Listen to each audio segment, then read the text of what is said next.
Good morning, everyone. I'm Swan Sit. I used to run digital for Nike, Revlon, Estee Lauder.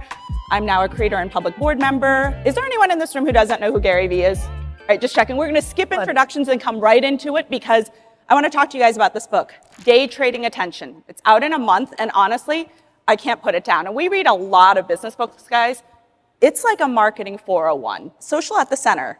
It's a great hook. It's the thesis of the book. Tell us what that means. It means a lot of things, I think. First of all, it's a real honor to be here. I've really fallen in love with this industry in the last 15 years, and I really hope that people listen to Greg really carefully this morning. I really do genuinely believe, and I know over the course of the last, 15 years, maybe I've said things that have not been like currently accepted or maybe seemed counterintuitive or things of that nature, but I genuinely believe that this room and our industry grossly underestimates organic social media. I think a lot of us at the bars last night, in our homes, we talk about the world and the things we care about outside of marketing. And we talk about how much power organic social media has in shaping opinions and consideration and the way people view things. And then when we put our, clothes on to be an executive in our marketing companies, we deviate away from it. And so my basic belief on social at the center is both from a media planning standpoint and from a creative standpoint.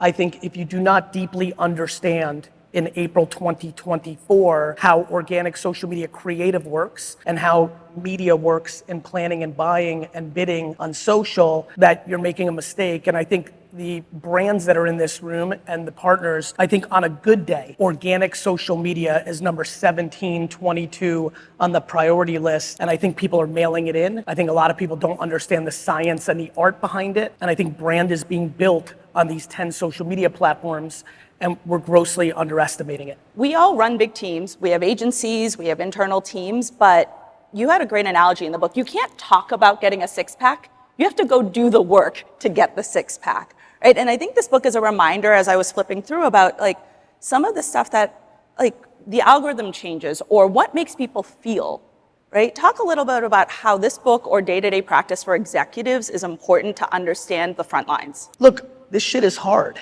Right? It's incredibly complicated to know the nuances of the difference of how to get 1 million views on a YouTube short versus a reel versus a Facebook post. Again, my opening line is really important to me. How do they do it? By allocating time to do it. Either you're a practitioner or you're pontificating in a boardroom. Just the reality is that most people don't have the luxury of time. This is why I thought Greg's talk was really strong. I've been doing this a long time. I'm a businessman. I'm empathetic to the politics, to the way things are scored internally, the reports that run this industry that don't match the reality of people's business. There's a lot going on. But how does one in this room do it? By doing it. Either you actually post or plan on these platforms or you don't.